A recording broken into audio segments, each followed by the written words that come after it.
All right, welcome everybody to the Lucky to Be Here podcast. All right, this is going to be my first episode here in about a 10-part series that I'm going to be recording here in regards to, kind of globalization as a lifestyle. And then obviously this first episode is titled Globalization as a Lifestyle. It's going to be like a good introduction to what the rest of the podcast is going to be about. All right, let's go ahead and dive right into it. All right, we'll go ahead and start by, kind of exploring the fascinating world of globalization and how it's permeated every aspect of our lives. From career opportunities to cultural experiences, personal growth, and dating, globalization touches us in ways we may not even realize. So let's go ahead and jump in. Currently, I actually live here in Tampa Bay, Florida. I work as a vice president of program management for a Department of Defense company. I'm a college professor. I'm also the author of a newly released book titled Lucky to Be Here. I also own a Knowledge Commerce LLC. I'm a Army veteran sergeant. Served about 5.5 years. Earned the Purple Heart and OIF one in Baghdad, Iraq. I've also worked and lived in countries in the Middle East, in countries like in Doha, Qatar, Dubai, UAE, Kuwait City, Kuwait. Also worked in combat zones like in Bagram, Afghanistan. Also in Baghdad, Iraq. I've also done work projects in Europe, such in places like Frankfurt, Germany, Stuttgart, Amsterdam, Netherlands, Rome, Italy. And I've also worked and done projects. I've actually worked in Hawaii for 2 years before I actually moved to Tampa, and I did work projects in Singapore, Philippines, and all, excuse me, all throughout Asia. All right, and to include several states in the United States. So essentially for the past 20 years, I actually haven't lived until I got to Florida here in 2016. Haven't lived in one place for more than 2 years over the last 20 years. Pretty much, built my career internationally, working either, in the military or as a DoD contractor supporting the military. All right. And just to say, in general, it's just been an amazing journey, of exploration, self-discovery, fine dining, traveling the world, going on vacation, things like that, doing great work projects in international locations. And, for the most part, I'm just here to talk about that. So let's go ahead and dive into it.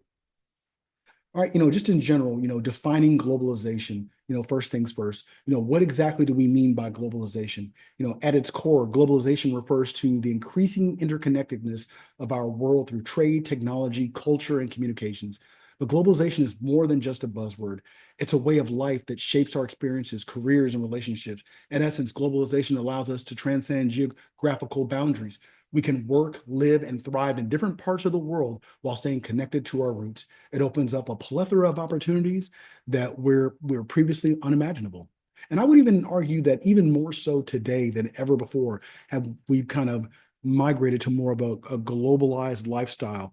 You know, I think that most people tended to, maybe you hung out in or lived in your city, and maybe you kind of regionally is where you kind of, did most of your dating and got most of your services and did most of your vacationing, but I think things are kind of opening up a little bit. I think last year was and to include this year, the most passports that were ever requested. I think the State Department reported that in the history. I can't remember the exact number.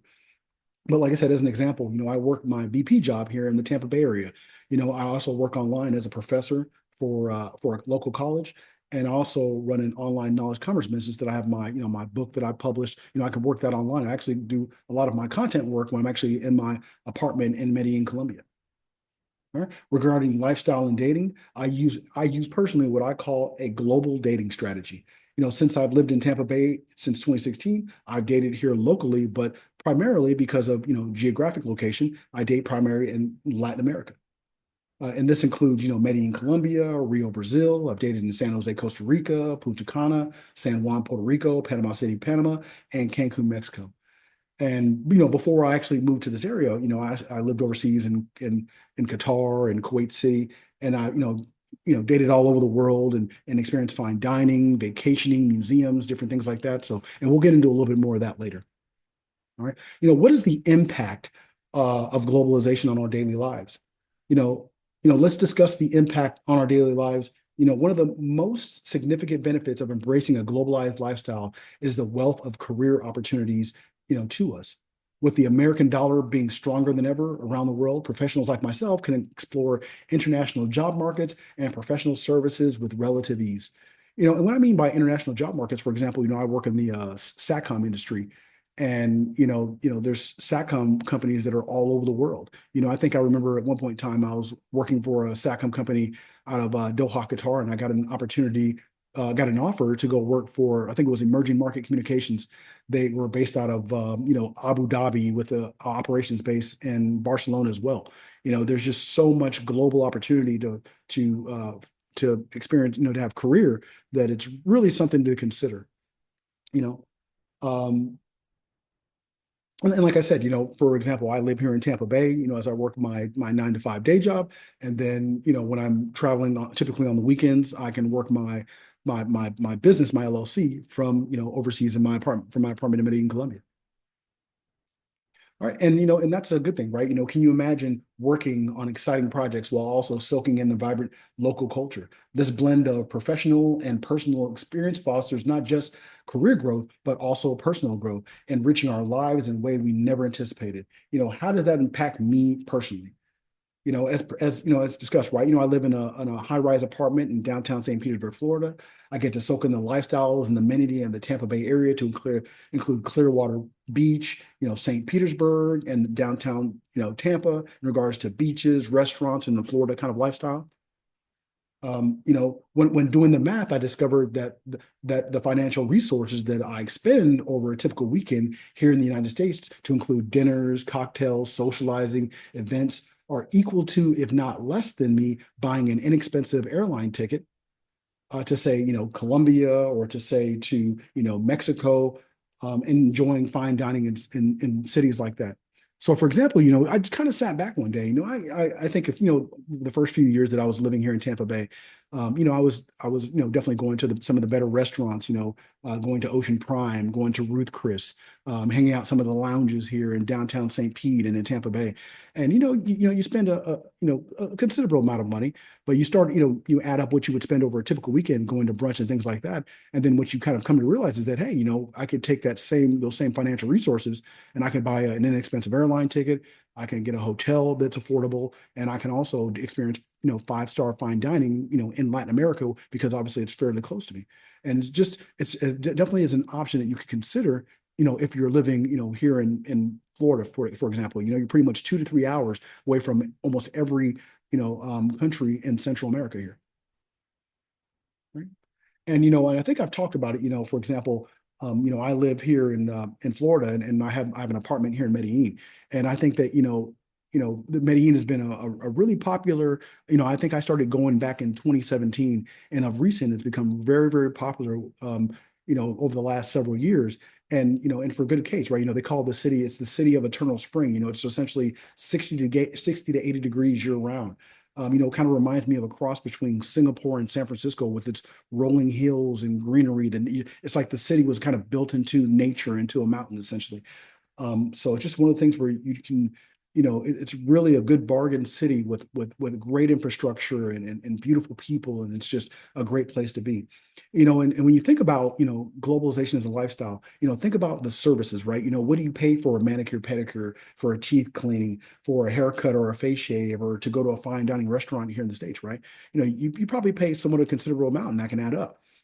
Once you kind of get on site in Central and South America, you can pay, what, $10 for a manicure pedicure is what I pay currently in Sabaneta and Medellin. You pay maybe, $30 for a teeth cleaning. A face shave is like $10, things like that. A fine dining Ruth Chris experience, for a couple, for two people, at different restaurants like Mamba Negra and Rithwal and Andres Carnes, is maybe 50 to $100 for two people. So you can kind of see how, and if you go even further than that, right? If you go to like a 3 or a 4-star restaurant, you're talking $30 to $40 for two people.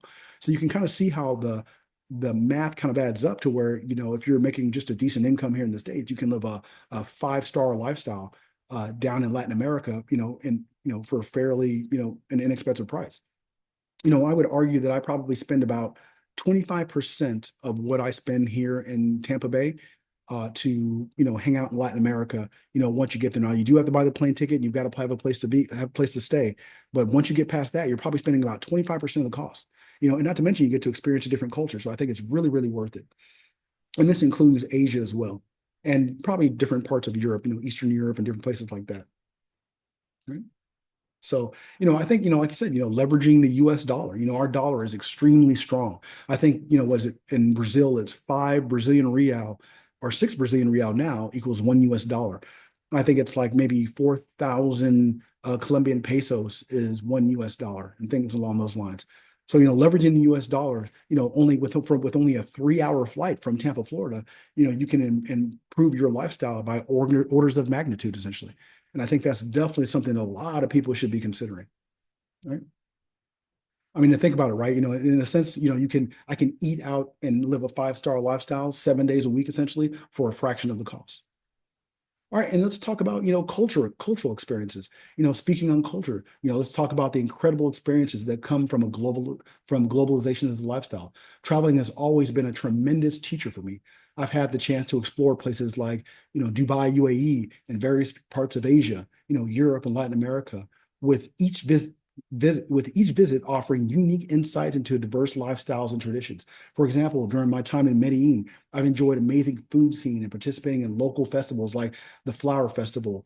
It was a joy to witness the Samba Parade, Carnival in Rio, Brazil, or being there in Rio, Brazil for the New Year's. I'm actually getting ready to go back to Rio, Brazil for the New Year's. Most people don't know that on Copacabana Beach, you have Copacabana Beach in Rio, Brazil, and you have Ipanema. What they do is they line up about like 30 or 40 cruise ships along Copacabana and Ipanema, and they just completely light up the sky with fireworks. It's probably the best fireworks show in the world, different things like that. Like I said, I'll be able to go to, do Carnival, seeing the statue of Christ in Copacabana Beach and doing the cable car ride from Sugarloaf Mountain. I've also been to the Songkran parade, the Thai New Year in Bangkok, Thailand, several times. These experiences not only enhance our understanding of others, but helps us appreciate our cultural backgrounds. In Medellin, I've explored and studying sites like Guatapé, which is kind of like a mountainous region where there's like lots of beautiful lakes. It's probably about a 2 hour ride from Medellin. It has breathtaking views and a vibrant atmosphere. I visited the parks and museums in Amsterdam, the Natural Arts History Museum, the Anne Frank Museum, the Van Gogh Museum, just experience, what the kind of like, the European, coffee shop lifestyle is like. I mean, it's just an amazing place to be. These moments are just a glimpse into how globalization enriches our lives, through cultural exchange. And not to mention today with some of these translation apps like the X1 Time Kettle, you have, it's like a little an interpreter hub. You can have one earbud in with you can speak English into your earbud, and then it comes out, Spanish or it comes out, Portuguese or something along those lines. So these translator apps are really, really changing the way we're allowed to communicate when we're in different countries.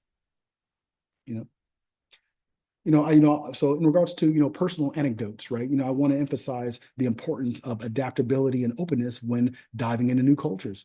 You know, um, a successful global lifestyle requires a break from our comfort zones. You got to be willing to go to a foreign country and kind of learn as you go. I believe in also doing it safely, right? When I first travel to a location, I make sure, I'm booking hotels in downtown areas, at a nice hotel, right, where they've got, like a tour package at the front desk. And, you always want to take advice from, you always want to do your research before you go to new countries. But, you also can go down to the front desk to the concierge and ask them, hey, what are the good, best restaurants in town? If you want to go watch Sunday football, what are the best sports bars? Most people don't know there's like a Hooters in Medellin, but it's like probably one of the best sports bars that you'll probably ever see. And they're playing the American football games down there, different things like that. Um, so that's just, a couple, tips for traveling if you're going to do it solo. But like I said, a successful global lifestyle requires a break from our comfort zones. I recall, back in the day, I took the project management professional boot camp. I did it in Dubai, UAE. I think I was there was an oil executive from South Africa that actually taught the PMP boot camp. Think about that, right? Not only am I getting to interact with probably $1 billion executive that's teaching the PMP boot camp that's an oil executive. So that's a whole industry that I'm not aware of that I was able to kind of gain wisdom and knowledge from. But also, you're in Dubai, UAE, you're interacting with, maybe there's a Microsoft team that works out of Dubai that you're actually getting to, interact with. There's Cisco networking employees that were in that PMP boot camp, different people that work all throughout the Arab Emirates and Saudi and Qatar and people from Europe that were coming into Dubai to do classwork. I was able to network with basically people around the world. I also did my CISSP boot camp in Dubai as well. I went to Dubai University and stayed there on campus for 7 days and did the CISSP boot camp. They put me in like a dormitory with, like maybe 15 other people that were trying to get their CISSP that work cybersecurity, in the Middle East, essentially. And like I said, obviously these boot camps focused on professional training, and it was incredibly eye-opening to kind of experience that. So, not only did I learn valuable skills like CISSP and PMP, but also connected with individuals from around the globe who share their insights and experience. Adapting to varying customs and practices might be challenging, but it leads to a profound personal development. Globalization encourages us to be more flexible and understanding about individuals, qualities, and which I believe is essential in today's interconnected world. All right. Encouraging a global mindset. As we navigate this globalized landscape, I encourage each of you to embrace a global mindset. Think about what you can achieve by being open to new experiences.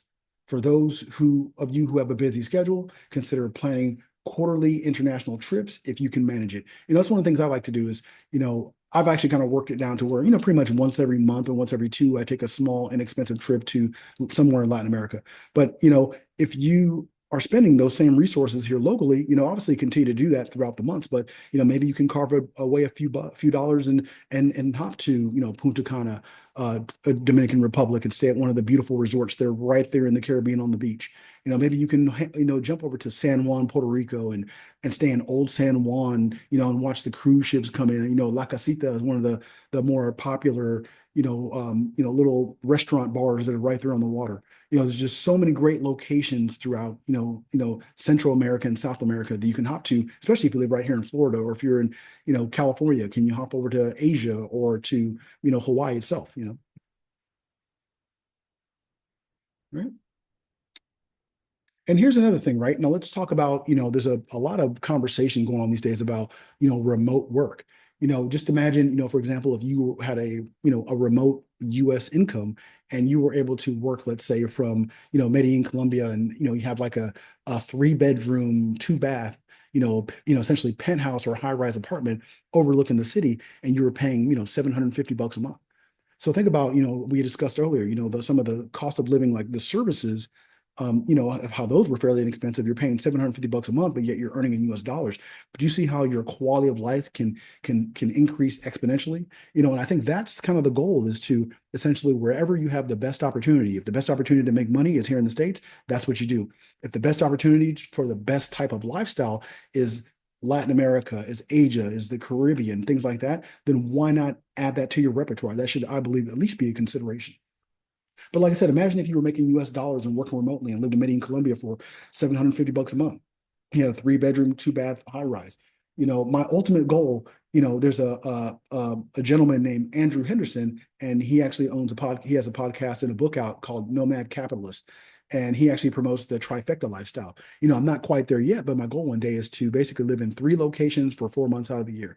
My 3 locations is Tampa Bay, because that gives me my connection to the States. That's where my DoD company is, a few other government agencies that I work for. I also, Medellin, so I spent 4 months in Tampa Bay, spent 4 months in Medellin, Colombia. That's pretty, to me, Medellin, Colombia is like the perfect city vibe where, it's got great infrastructure, great apartment buildings, great amenities, great restaurants. The internet speeds and the infrastructure there are 5-star for the most part.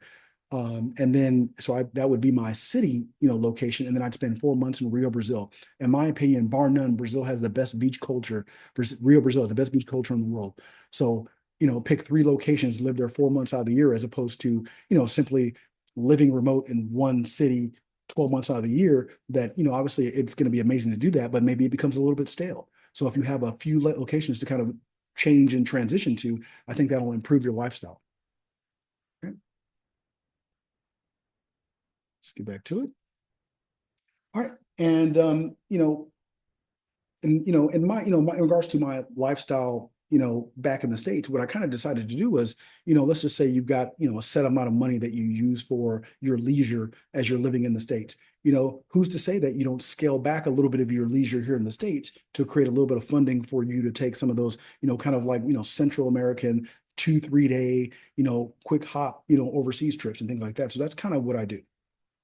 What my kind of lifestyle is, for the most part, I used to go out a lot here in Tampa Bay area. I've kind of scaled that back, and now once a month, I take a 3 or 4 day weekend, and I go to either Medellin, I go to Rio, I go to San Juan, go to Cancun, different things like that, and that's pretty much my ebb and flow essentially.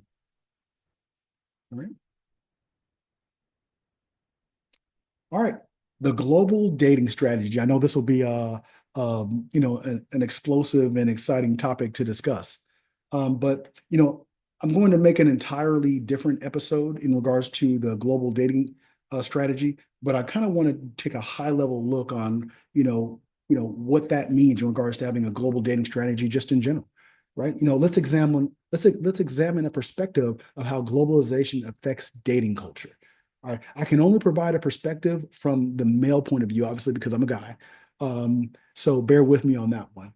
This is my opinion, and I'm sure others will differ from my thoughts.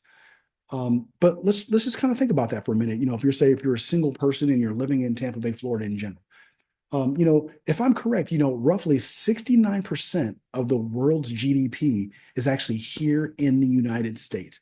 Now, isn't that crazy? That's a lot of wealth that's here in the United States. Now, that could be plus or minus, so I'll definitely fact check that one.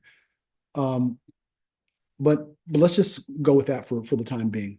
So, like I said, if I'm correct, roughly 69% of the world's GDP is concentrated in the United States, and I believe many dating dynamics globally are influenced by American standards because of the lifestyle content that we produce and publish on social media platforms. So think about it, right? You got some of the top-notch clubs, the best restaurants, the best, let's say in Vegas, poolside, atmospheres and environments. I think that the way we do things in the States, because there's so much wealth here, influences the way everybody does everything around the world.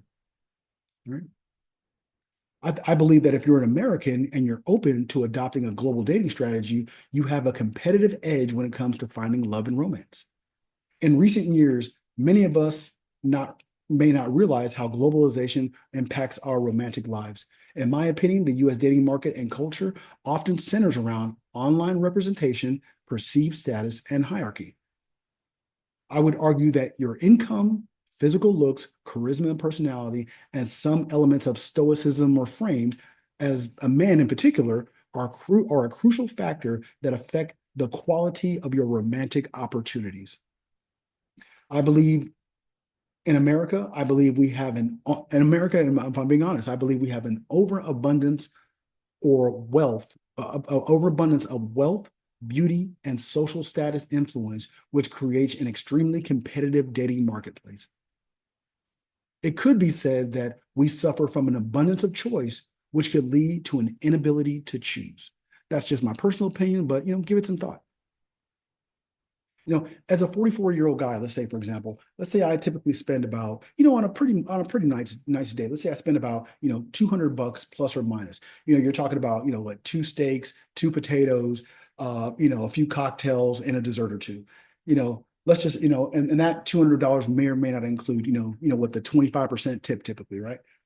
So, let's just say I go on 2 dates a week, throughout the course of a month. So that's about $400 a week that you're essentially going to spend on dating. Multiply that by four, and you're talking about 1,600 to about, $2,000 potentially that any person that's treating someone out could actually spend in dating.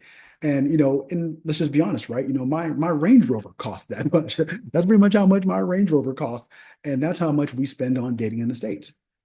So and that's just, that's me as a kind of like a mature adult that does pretty much, you know, three, 4 or 5 star, dating, give or take. And I think any man that's probably about, 30 to 45 is going to be pretty much in that same range. If you add in a coffee date or two, a few cocktails, apps, just kind of little small stuff throughout the week, like I said, you can easily eclipse that 1,600 to $2,000 in a month just for dating, you know. All right. Although, this is, my, kind of like a rough budget, right? You know, although this is my budget roughly, I have to point out that 1,600 to $2,000 per month on dating is roughly what it costs.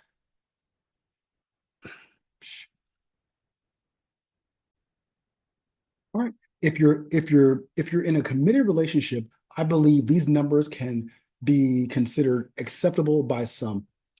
If you're casually dating, as we know, a substantial percentage of dates don't progress past the first date to the next level. This math problem can be considered high risk, low return. I think I read a study back in the day that said essentially, one third of dates, and today, I mean, I can't remember whether it was a Match.com study, but it said about one third of dates could be considered a foodie call. That means that, means a person went on a date with someone that essentially may have had no romantic interest in them, and just wanted to go on a date for a free dating experience. So sometimes you've got to ask yourself, when dating, is a 33% failure rate, plus, some of the dates that do end in no interest, just organically, is that, a good return on investment and such.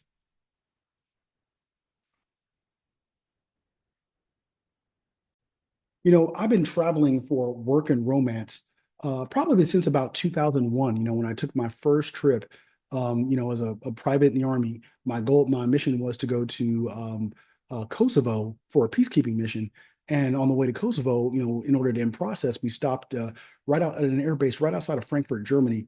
And I can remember, going downtown to Frankfurt for the first time as like a 21-year-old back in 2001, and walking downtown and just kind of getting dropped off by a taxi and looking down the road on a major street in Frankfurt and seeing that like every taxi cab was like a Mercedes Benz, and that just kind of blew my mind. Um, and it's just one of those things where, I just kind of realized at that point in my life that wow, there's just so much of the world out here to see. I definitely want to, keep myself open to, any opportunities that may present themselves. And let's just say, for example, if you're living here in Florida and you want to, travel down to Latin America to date, for example, right? Or to just, have a good time for the weekend as a couple. Let's just say you're typically going to spend it's only probably going to be about a 3 hour flight from anywhere here in Florida down to Latin America. You're probably going to spend about 250 to 500 bucks if you catch a good deal, per trip. And then you're going to spend about, 50 to 75 bucks per night for a hotel or an Airbnb. And then let's say you're going on dates to like normal 3, 4 star restaurants. It's going to be about, 40 bucks for a couple. Um, so, it's just one of those things where, it gives you an option to say, hey, you know, um, you know, I can date here in the States, which is also a great, opportunity, or I can consider, opening it up and also, either, taking your girlfriend from the States and going down to Latin America and enjoying that lifestyle down there, or just dating altogether. So I think there's just definitely, if you do the math, it's about the same cost, if not a little bit cheaper to, date overseas, while you're actually living in the States. So just something, as you compare both options, something to be considered. Right? And this is something, this is going to probably be a little bit more of a difficult topic to cover.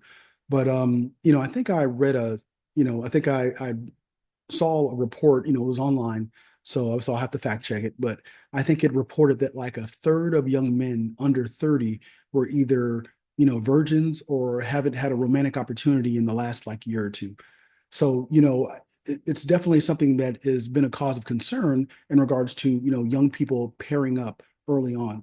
And I think the popular, sentiment has been like, hey, if you're a young man, it's greater later, wait till you get a little bit older and then your dating opportunities will improve. And I definitely believe that's 100% true.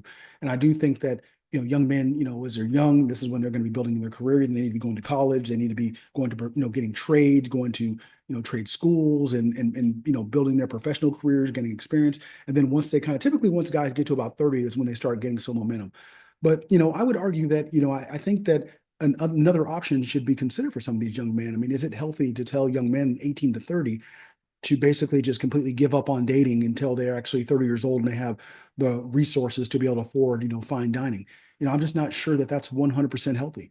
I know that's not true for every young man between 18 and 30, but if a third of young men under 30 are not, essentially dating, they're out of the dating market, what other opportunities should we offer them to explore? Let's just say, and with the, let's just say if you're a young man and you're in your early 20s and you're making what, 30 to $40,000 a year, it's probably hard to date, here in the Tampa Bay area because, there's just the cost of dating versus what you make and you have to pay for housing and different things like that.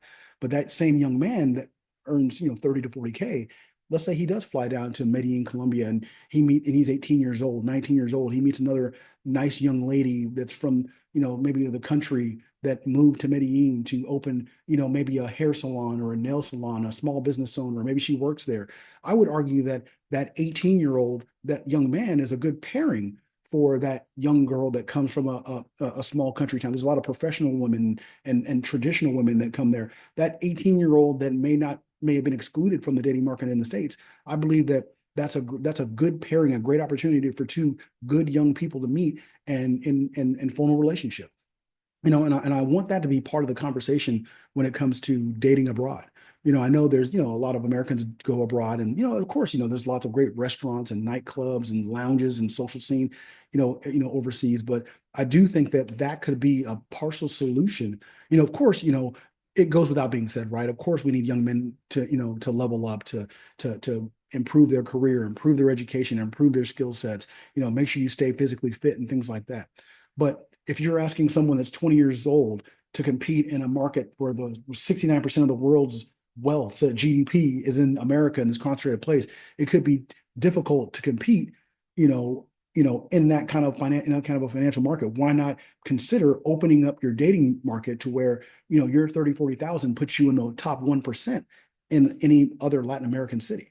I mean, I just think that that would probably, if I were a father of an 18-year-old right now, and he was having problems dating in America, you know what I would do? I would book a one-way ticket to Medellin, Colombia tomorrow, and we would spend a month out in Medellin, Colombia, going to restaurants, hanging out in the social scene. He'd be meeting, young ladies that work at, some of the, as far as like, like I said, that own, a hair salon, a nail salon, work at restaurants, that are in college, different things like that, that work, as a dentist and work in different careers. And that young man making 30, 40K would be in the top, maybe 5 to 10% of, as far as, eligible suitors in that country. I think that that's an option that we should consider. Right?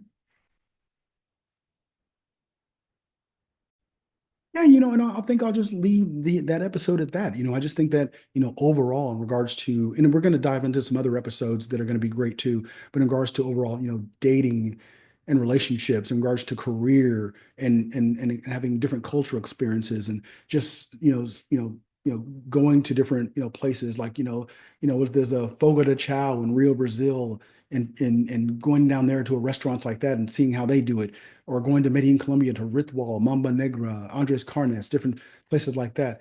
I think that, there's so many great opportunities, even going to like, Dubai and going to the Hilton Hotel on Jumeirah Beach. There's just so many opportunities for us to explore. And I think that we should all consider, globalization as a lifestyle in order to, give our, live the best lives possible. So, yeah, definitely appreciate you guys for being here for this episode. Definitely going to dive into some other topics in regards to career, in regards to health and wellness, and a few other things like that. But yeah, definitely tune in, and I'll be seeing you guys soon.